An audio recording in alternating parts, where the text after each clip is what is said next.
Assalamualaikum warahmatullahi wabarakatuh. Selamat siang, salam sejahtera untuk kita semua. Salam rayu, salam untuk saudara semua yang ada di dalam maupun di luar negeri. Mudah-mudahan sehat selalu. Yang sakit mudah-mudahan cepat sembuh. Yang bekerja mendapat rezeki yang berkah. Amin.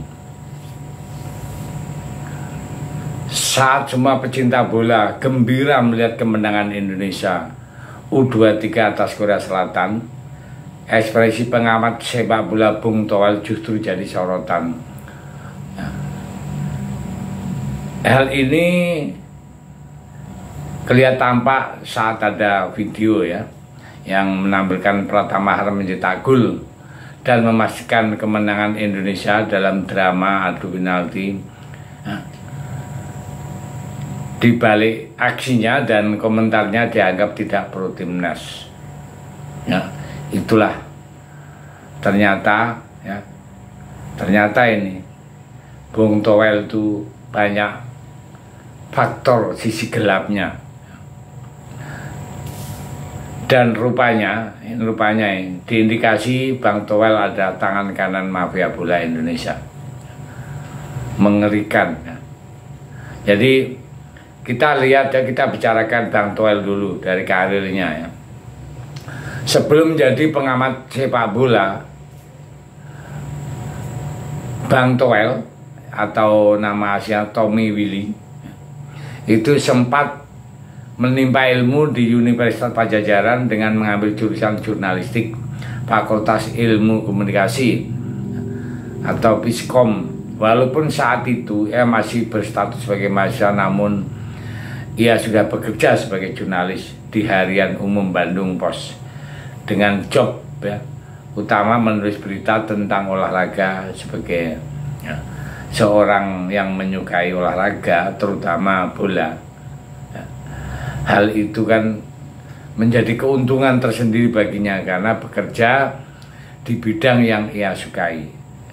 Selain menjadi jurnalis, Bung Toel ternyata juga pernah menjadi kameraman.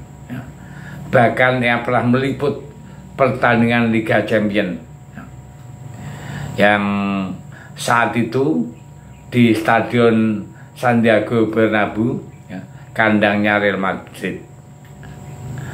Di dunia sepak bola, Bung Toel benar-benar menyebut dan terkenal di dunia si kulit bundar ketika menjadi komentator Indonesia Super League atau ISL yang tayang di ANTV saat itu.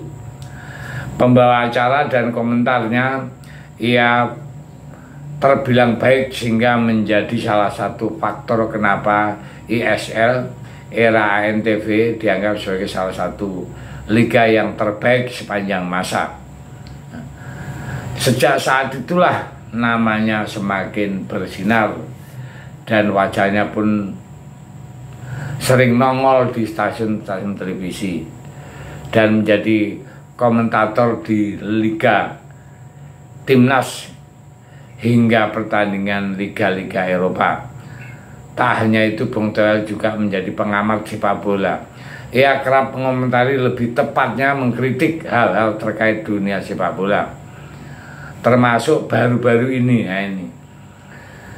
Ia mengkritisi kepelatihan Sintayong yang menurut banyak orang itu sudah oke, tapi dia melakukan dan kebijakan naturalisasi PSSI yang dianggap mematikan bakat dalam negeri. Walaupun sering mengkritisi PSSI, namun Bung Toel pernah menjadi bagian dari PSSI, yakni menjadi direktur kompetisi PSSI tahun 2013 hingga tahun 2016 dan menjadi General Manager Development PSSI tahun 2014 hingga tahun 2015. Disitulah terkenal dia sebagai penghancur bakat Kenapa ada asumsi penghancur bakat anak muda? Karena saat itu dia menjabat sebagai General Manager Football Development PSSI.